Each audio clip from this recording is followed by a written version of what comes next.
The topics and opinions expressed in the following show are solely those of the hosts and their guests and not those of W4CY Radio, its employees, or affiliates. We make no recommendations or endorsements for radio show programs, services, or products mentioned on air or on our web. No liability, explicit or implied, shall be extended to W4CY Radio, its employees, or affiliates. Any questions or comments should be directed to those show hosts. Thank you for choosing W4CY Radio.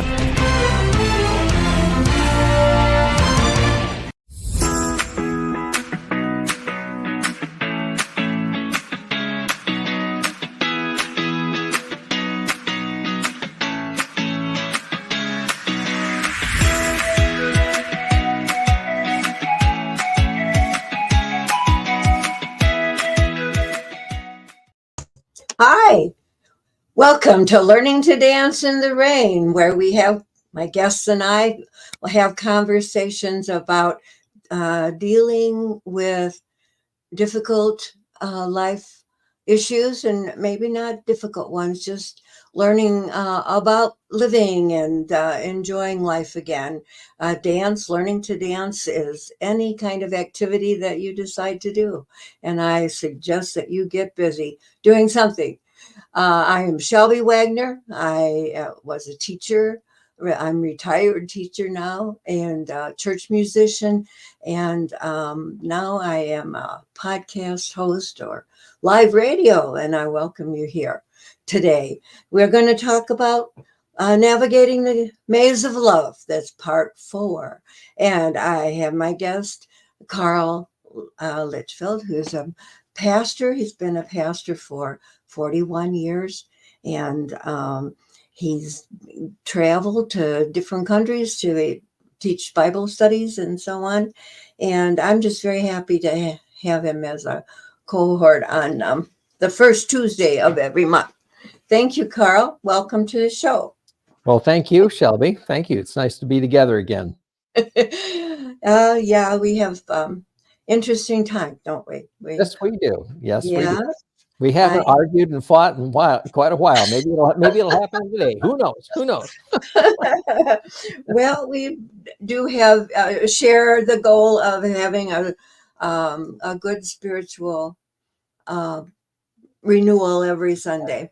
Exactly. And I do usually feel better when I leave from church. That's wonderful. It's a good day.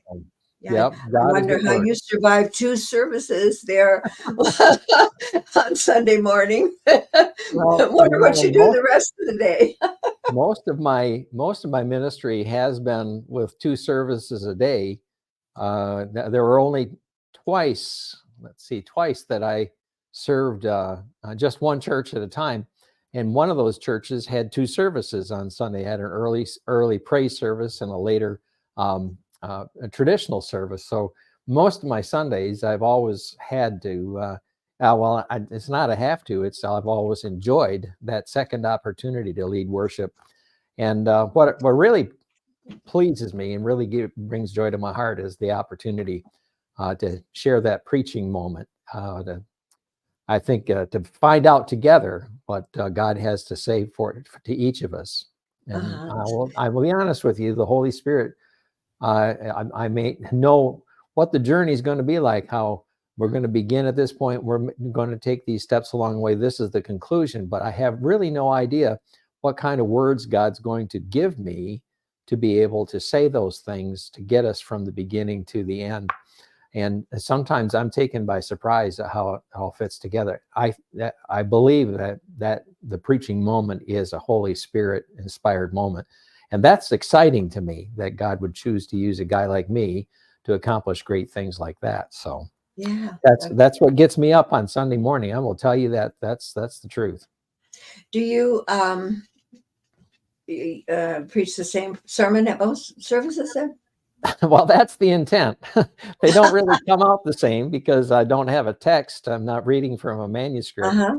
And the point, I think of it more or less like a baseball diamond. I start out at home plate and try to get us, I know where first base is. I know where second base is. Try to get around to third. And the idea is to, with the conclusion, I know that these are the steps along the way. The conclusion is to bring us back to that home base where we had the final realization of what it is that God has in store for us that day. So I just know what the points of destination are along the way. I just don't know how God's going to say it. Mm-hmm. The services, the two different sermons are pretty close together, but sometimes it really comes together swiftly, smoothly, wonderfully in one church, and the other one I just sort of feel like, gee, I stumbled through that one, or I forgot that illustration, or I was going to tell that story. And so they're slightly different. They can't be repeated word for word. So you have a plan A, a plan B, and plan yeah. C, whatever happens. Plan C is what happens if I forget that story. Wait a minute, I was going to tell something. No, there was something in here. What was that I was going to say? I worked, one of my jobs as church musician, I was choir director.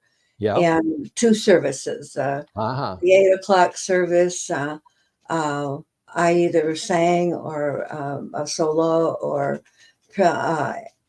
asked other people, to participate. Most of the time I was singing myself alone. And then the second service was, of course, the choir, and I directed the choir. Sure. I really enjoy that view, and say, well, if I'm going to be in church, I might as well be playing the piano. So it's it. But, well, today's service is discussion, conversation is continuing our discussion about love. Right. And you said that, well, the first part of my book, of course, is about love, and that. Did you want to start with that chapter? Yeah, 10? it was chapter 10. And the first page is page 51, where you have the, you're right, that in our English language, we just don't have, we only have one word for love. It's love, and that's about it. Mm-hmm. And the Greeks have 1, 2, 3, 4, 5, 6, 7, and 8. I think you touched on a couple more, 8 or 9 different words that reveal different aspects or different characteristics about different kinds of love. Right. And I think the first one is you have listed here is eros, a sexual passion and desire. And I think that's what we feel in that first physical attraction, when we are meeting someone and evaluating, is this person going to be a suitable partner to me? Am I attracted to this person? A lot of times it's a physical attraction that, well, speaking from a man's perspective, I'm not exactly sure that it would be the same for a woman, but for a man to take a look at a woman and say, well, she's really beautiful, or she's very attractive, and to be kind of magnetically drawn to that person. I'd like to get to know her. I'd like to strike up a conversation. I'd like to maybe see if she'd, or if you're in a social gathering, maybe would she dance with me? Could I bring her a beverage? Could we sit and talk? Could we share a table? But a lot of that has to do with physical attraction, the lust, and I think that's the first basic attraction that for a man especially. And maybe you could elaborate further from a woman's perspective. I would like to hear Shelby, if you elaborate more about the initial attraction for a woman toward a man. What is it that draws you in? Would you also characterize that as lust, or something a little bit more intellectual, or something a little bit different? Well, I think you're first attracted by their looks, but after you get to know them, they look different than when you first met them. Right. Well, I was amazed sometimes when I'd start talking with a fella at the dances, and he was nice, okay looking, nice looking, but as I got to know his personality and got to know him, right, he started to look better and better. Oh, I see. All right. Yeah. And then in some cases it was the other way around. you met them and you thought, gee, this guy, he looks pretty good. And you get to start talking to them and you realize that he's, You're, you're, he's be, got some flaws. you're And beginning, your first step is similar to what a man does for, looking for a woman to be physically attractive. But I think immediately you're beginning to start that personality evaluation. I think you have a little more difficult assignment. Women trying to evaluate men, you have a little bit more difficult assignment.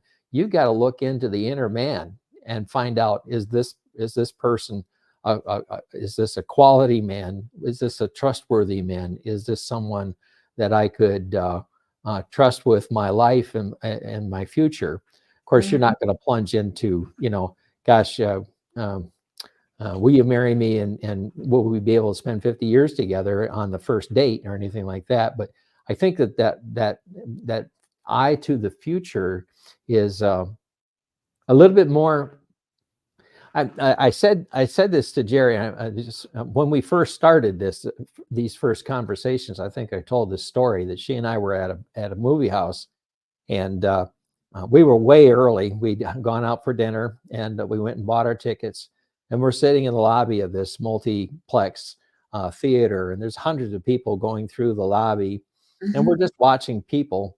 And I turned to Jerry and I said, we men are the lucky ones because we get to date all the beautiful women, and you women are the unlucky ones because you're stuck with having to date us ugly men. She says, Jerry has a way with words, and she called me an idiot. it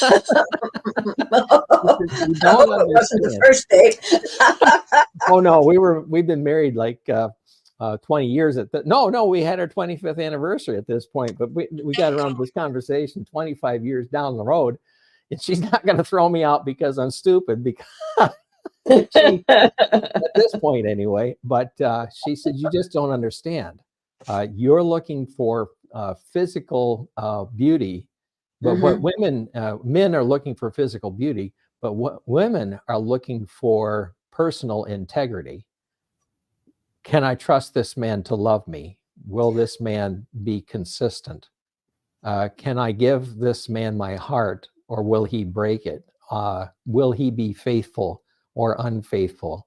Will he be a good provider, not just for me, but if we get married and we begin a family, will he be faithful and careful and loving to our children too? Will he be a good father? Will he teach the children well from the father's perspective? There's a lot of what you women are looking for is so hidden and so deep down inside such a depth of personality, a depth of reading this man and trusting that this man is worthy of a commitment, and this man will also make a commitment.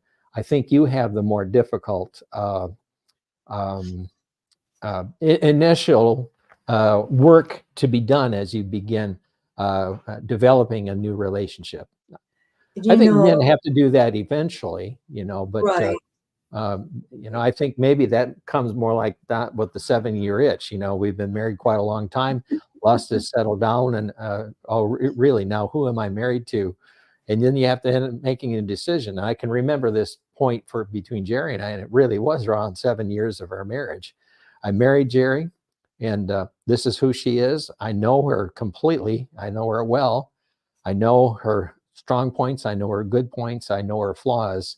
And no matter what, I said I'd love her forever.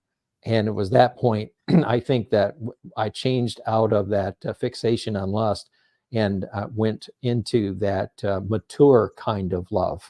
I think that you call here, it's called the pragma, or long-standing love, the mature, realistic love that develops between two people over time. Mine just took 7 years down the road after our marriage. It was 8 years, and we'd known each other a year before we got married. So it was 8 years down in time in our relationship before I came to that more mature understanding of what it takes. What is this love going to really? What is a mature love like? Mhm. Mhm. A 7 transition year out of itch. that initial lust into mature love. Mhm. Is that the 7 year itch? Or what's up? Yeah, well, yes, yeah. There's some boredom setting in. There was some, the regularity was, passion was waning and that sort of thing. There was sort of a ho-humness to the relationship, and so yeah, there was um, a real kind of restlessness that begins to settle in when we begin to take for granted this married relationship. And it doesn't seem to be as exciting as it once was. And you begin to wonder, Mhm. um, and Um, so, yeah, some of the restlessness comes in about that time. yeah. So, um,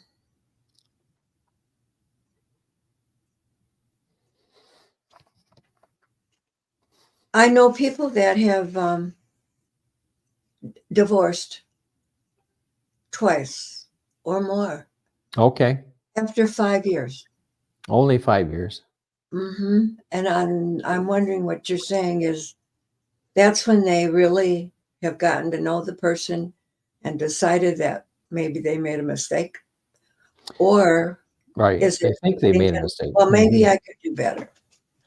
Right. Entirely possible.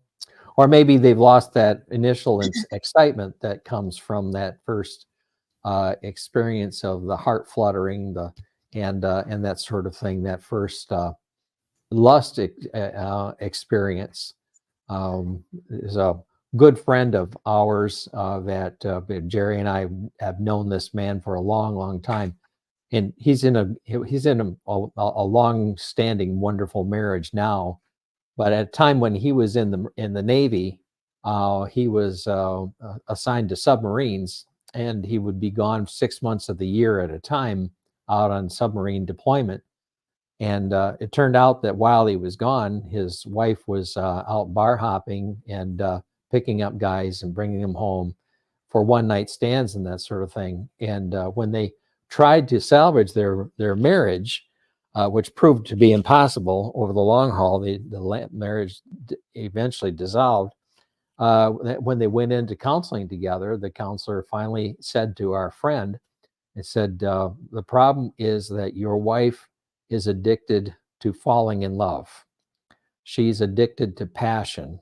She thinks that this is the kind of what is makes a relationship really tick. And so when she's been in a long-term relationship for quite a while, and the boredom is setting in, and the loss of passion is there, she's going to go out to try and recreate that. And she did that again and again, even after their divorce. It was a pattern that she went through again and again. There was Mhm. this continuous restlessness, Right. and so yeah, and I think young people in our immaturity, and we don't really understand what it takes to have that long-standing love. We begin to think, maybe I made a mistake. This is not the guy. This is when we were dating, he was Prince Charming, and now look at the big fat slob. He's sitting there drinking his beer, and this is not what I signed up for. Or look at her; she's had 3 children. Look at the weight she's put on. This is, I'm not so sure that's what I was hoping for, and so there's a disappointment, when we age and our bodies change, and we're not as passionate as we once were, and that sort of thing.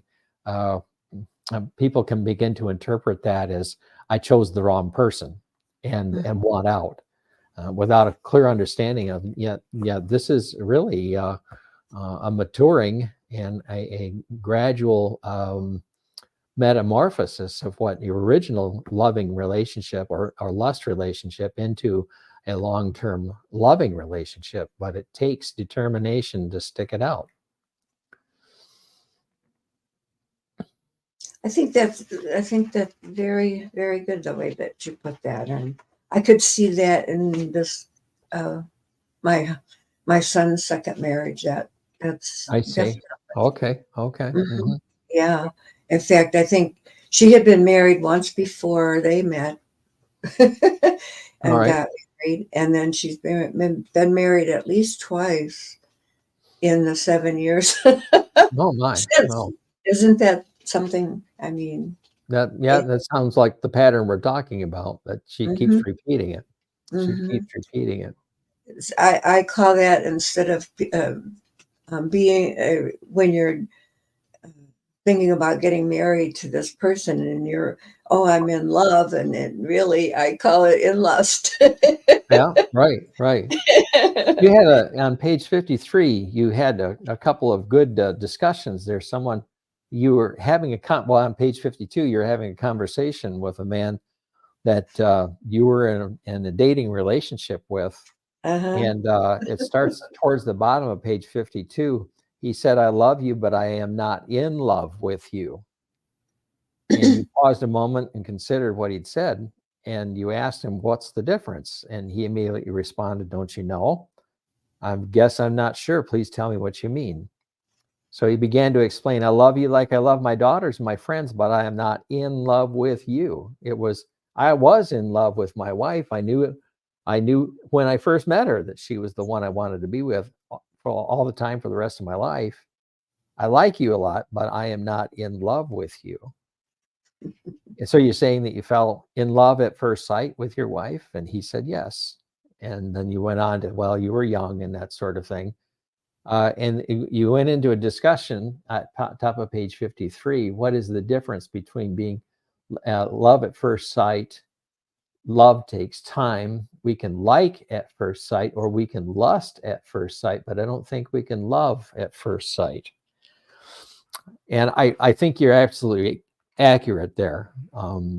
Not true love, not the mature love, but that first magnetic love, that first attractive love that Yes. helps us to begin to establish a relationship with the idea that hopefully we'll be around long enough for this relationship to enter into a maturity. That's a lasting relationship. Right. What do you think about that next one, the philosia, love of self? The Greeks Yeah, considered it the healthiest form of love, because if you can't love yourself, you can't love somebody else. yeah. I think that is exactly in compatibility. It's an exact um, well, let's see. It's an exact likeness to what it is that Jesus is teaching when Jesus is asked, what is the greatest commandment? And Jesus begins by saying, "Hear, O Israel, the Lord your God is one. So love the Lord your God with all your heart, your mind, your soul, and your strength." And then he goes on to say, and the second commandment is like that, to love your neighbor as yourself. Now that is exactly what this philatia, how do you pronounce that? Philatia? Philosia is how I Philotia? pronounce it, but I'm no Yep. Greek. Well, that's okay. I don't know Greek either. So, Mhm. either pronunciation, I think, is accurate the way it's spelled. Philosia is a self-love, because the healthiest form of love, because what you have written here, because it encompasses the idea that if you like yourself and feel secure, then you have plenty of love to give to others. So there has to be a healthy love, love others as you love yourself, says Jesus. So what Jesus is saying is, first of all, there has to be a healthy love of self, a healthy respect for yourself, a healthy acknowledgement of your personal needs, a healthy self-care for yourself, and a good self awareness, and good self-esteem. All of these positive qualities about yourself, you are then a person of good personal, emotional health and strength. You have something to offer to someone else. And as you have learned to be gentle and graceful for yourself and towards yourself, you can then know what it's like to offer that to someone else. So the first step of love is caring for yourself well. And then knowing that you are somebody of real worth, not only are you looking for someone that you can share that love with, but you also understand that you yourself you're offering a gift to someone else, that you are a quality person, and you have good self-confidence about that.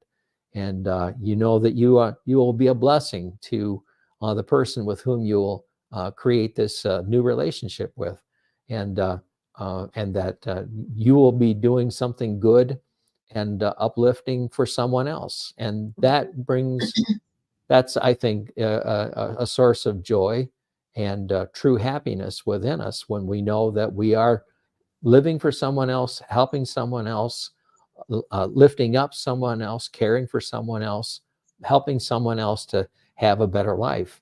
So I think this philotia, as you say, is where loving yourself first so that you can love someone else well is exactly right on spot. And the Greeks are right about it. And Jesus is saying it also in a different way, but I think they're both speaking about the same thing. Mm-hmm. Mm-hmm. And I think it's very important. You got to have healthy self-respect to be able to give yourself as a gift to someone else, who is also, as you discover who this other person is, you're discovering that this person is worthy of such a tremendous gift as you're giving to them. That gift is you, that you are worthy of being, you are a wonderful gift to give to someone else. But you have to make sure before you give yourself away that this person is worthy to receive this beautiful gift that you're giving to that person yourself. Right. Remember that you are a quality person. Exactly. And you You're deserve right. a You're right. quality person in return. Exactly. You're right. Yeah. Yeah. Excuse me for a second. Yeah. So I I think, well, I know the reason I got in so much trouble with the scammers is that I'm honest person, Okay. and All I right. try to help others to have a better life. And Sure. I have a difficult time in discerning whether another person, I expect them to be the same. And so then when they are deceitful, or I Right. learn, that really crushes me. Right. And because you trusted them initially, it makes it a little more difficult to actually come to the realization they're not being honest with me, or they're taking advantage of my trust, and Mhm.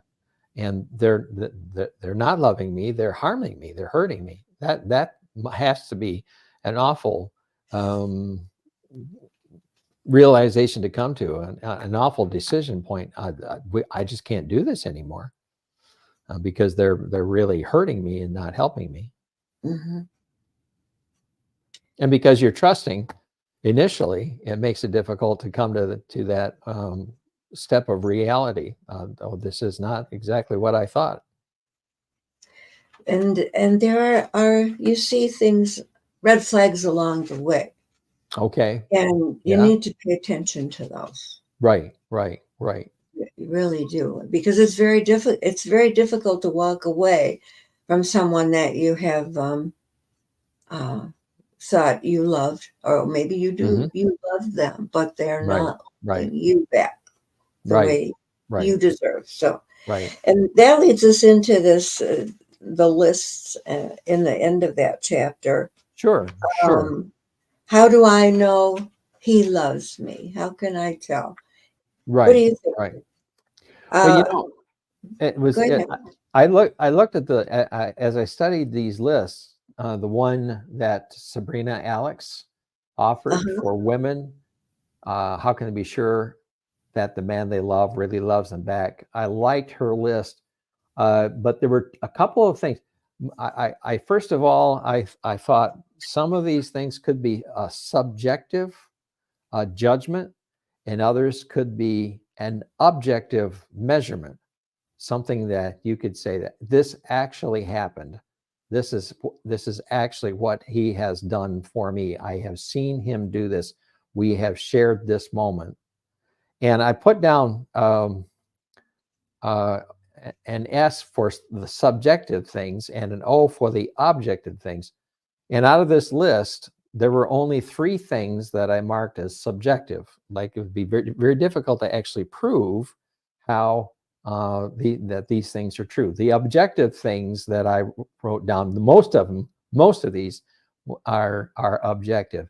The second one, I'll begin with the second one. He wants to give to you. Well, that's an objective thing. You'll be receiving the presents or the flowers or the little loving gestures that take you by surprise. Those are wonderful things, and you know that it happens frequently. So you know that that is true because that is exactly what he's done for you. He treats you like a priority. He really puts you first in the important things in his life, or right near the top. I like to sing love songs to my wife, and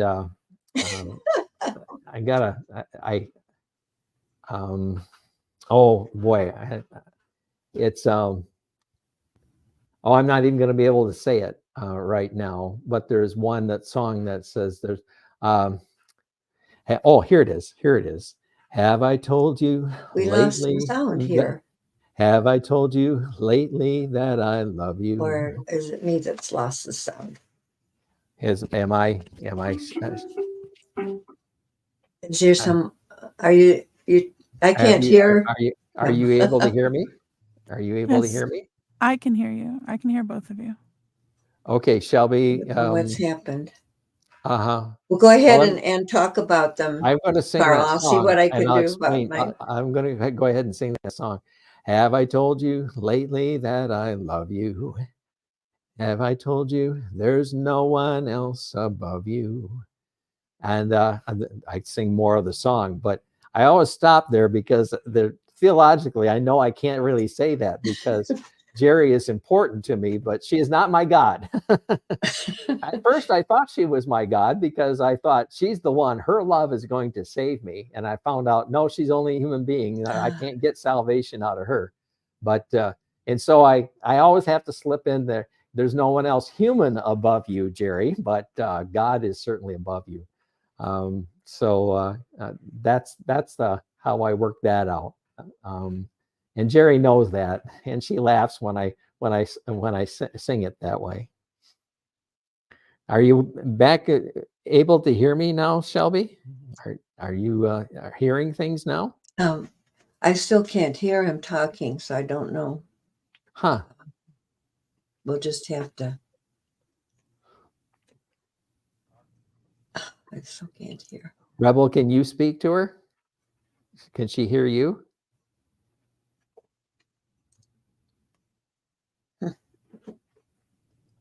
Well, I'm going to go through the list here. He treats you like a priority. He wants to immerse himself in your life. He really sees you. He doesn't just love you. He loves things about you. Your happiness is as important to him as it is his own. He misses you when you're apart. He keeps you in the loop. He's there for you even when it's inconvenient. And I marked that down with 3 O's. That is a really a great objective measurement for a man's love for a woman. And he doesn't give up. He doesn't give up. The things that I thought subjective is the first one, the way he looks at you, the way he looks at you. I thought that perhaps that was, be easy to be taken with those looks of love and that sort of thing. But it could be that that is not conveying the reality of what he has intended for you. He misses you when you're apart. I also marked that down as subjective because you might be just guessing that. He might be telling you that, whether he is missing you or not. And you don't worry how he feels, you just know it. And that one I also marked down as subjective. And what I wrote here is you trust him because he has already told you how he feels. And so I think that you just it's not just you just know it, but you know it because your trust in him has grown over the time, and he has already shared with you over and over again his own honest feelings for you, for things in the world, for what he's going through. You know his feelings. He's been upfront and honest with you about how he feels. And so then, because he has already objectively told you about his feelings, now you trust him because he has revealed to you how he actually feels. So that was my take on that list of for women, how they can tell if a man actually loves her. Is that making sense? Very good. Okay. There was one of the men that I first started dating from the internet dating site, and really got me. He told me right away that he couldn't make me a priority in his life. Oh. And I should have listened.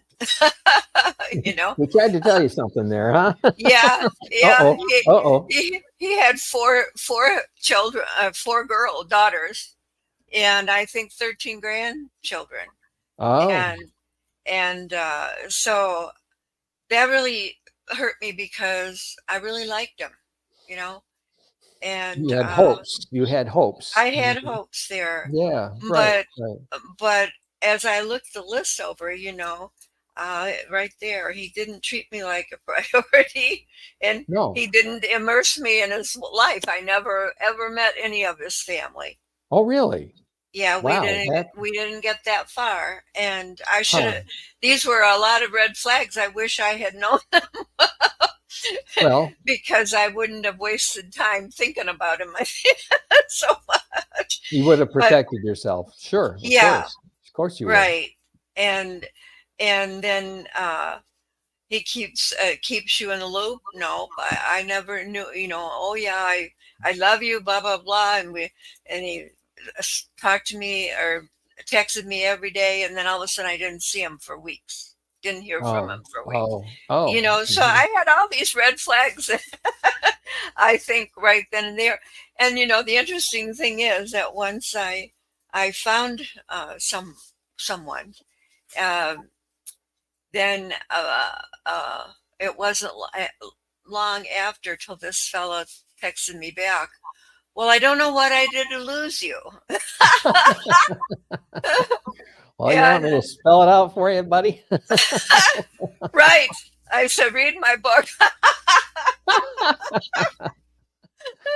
Yeah. But so that was just an aside. I thought it was very funny.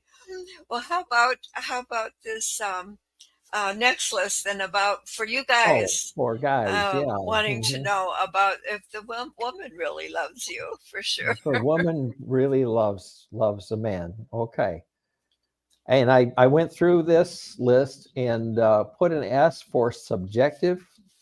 And really, honestly, the whole list I marked completely as objective, because it would be possible to count on your fingers. It's an objective list. Number 1, number 2, number 3. This has happened on these occasions. I remember all of these different times when this occurred. So this is things that's actually happened between us. I think she's actually done for me. So she supports your passions. First of all, she's interested in what's important to you, and she's interested in what you would like to base your life on.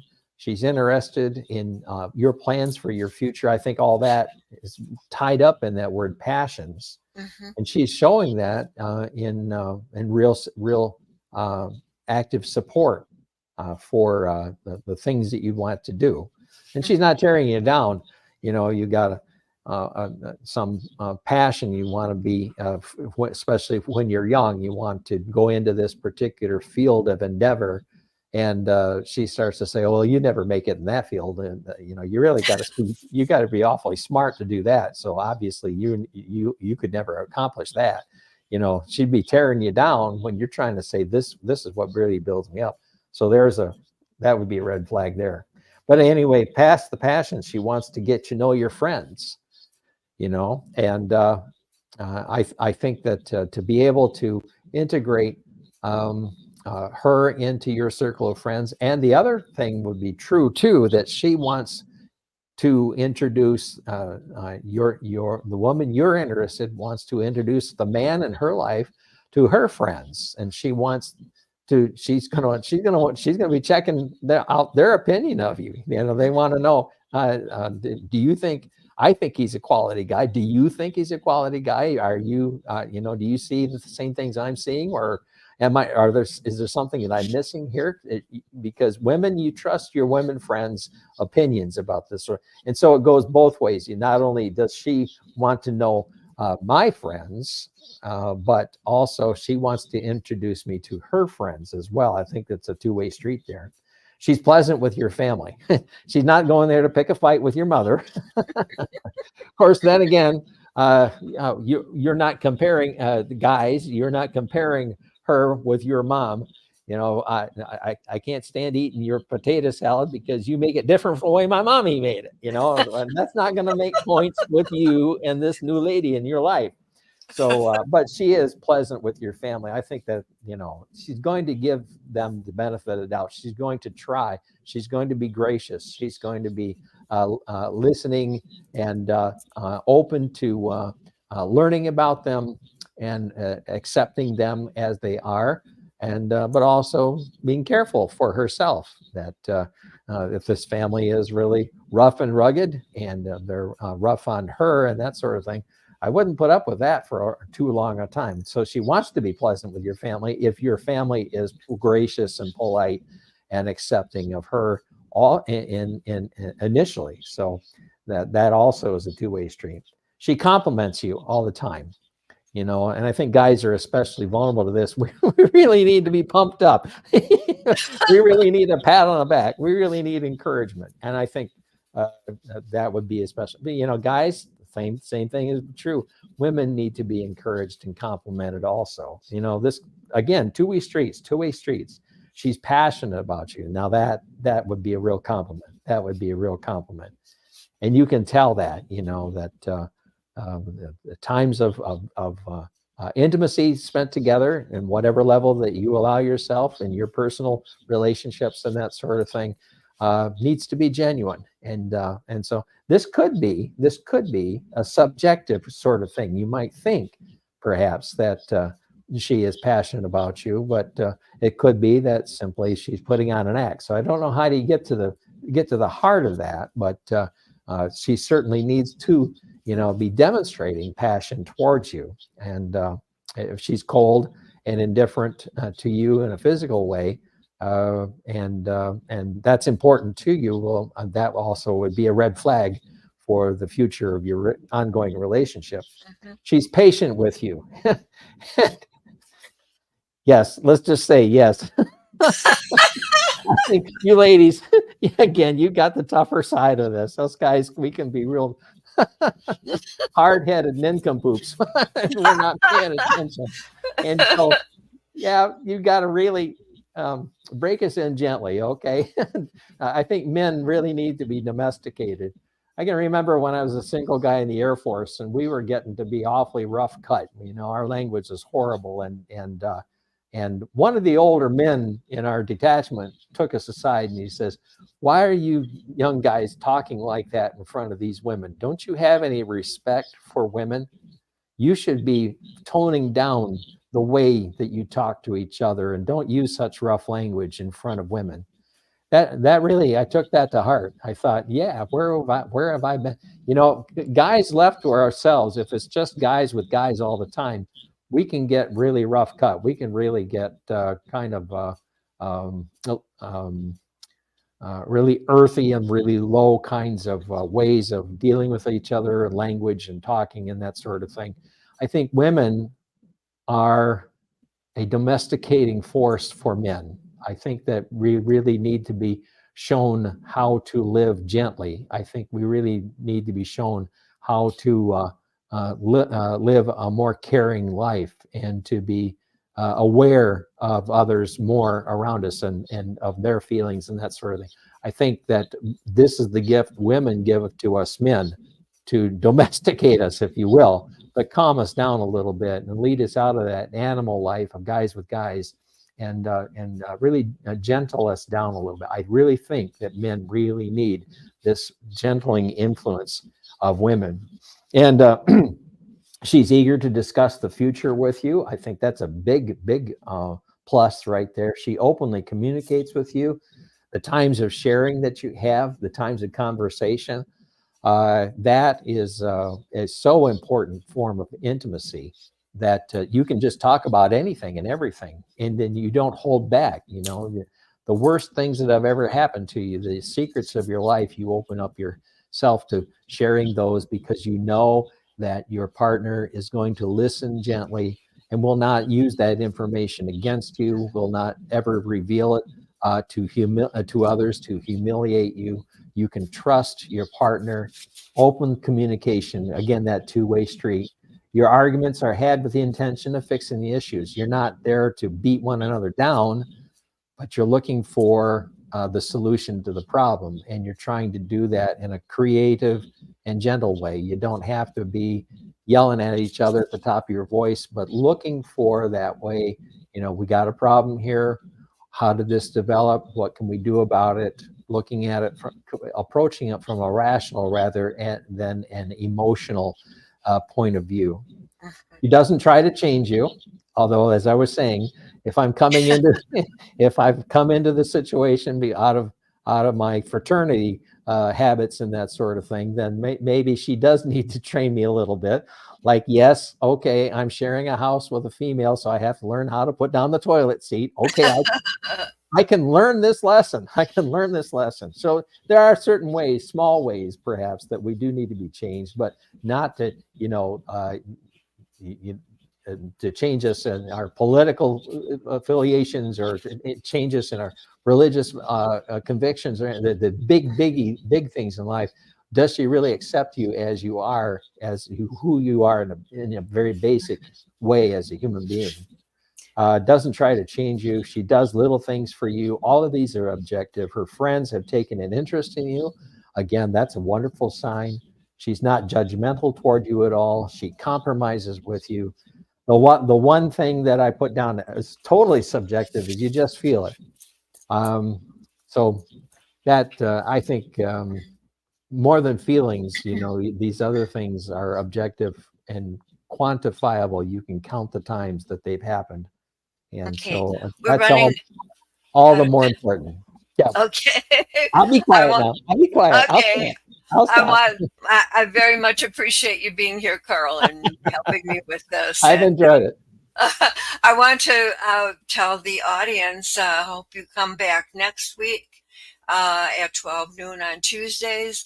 We'll be right here, and Keenan Booker is a historian, and he's going to be talking about love in the in the Middle Ages. That's easier to say. Wow, Isn't that the same as medieval times? And very interesting. When I first talked to him about being on we wanted to be on my show, and I said, well, how does that fit in with my theme, And then he says, well, learning about the history of our past helps us to know why we act the way we do today. And I thought that was a very interesting thing for him to say. And I'm looking forward to that. So happen to go on Amazon.com. You will see my past episodes, and YouTube channel at Shelby Wagner. They are also there. You can listen to them. And thanks for coming, and maybe even order my book, Scams or Learning to Dance in the Rain. I'll see you next week. And thank you, Carl, for being here. Appreciate it. God bless you. Bye now. Bye.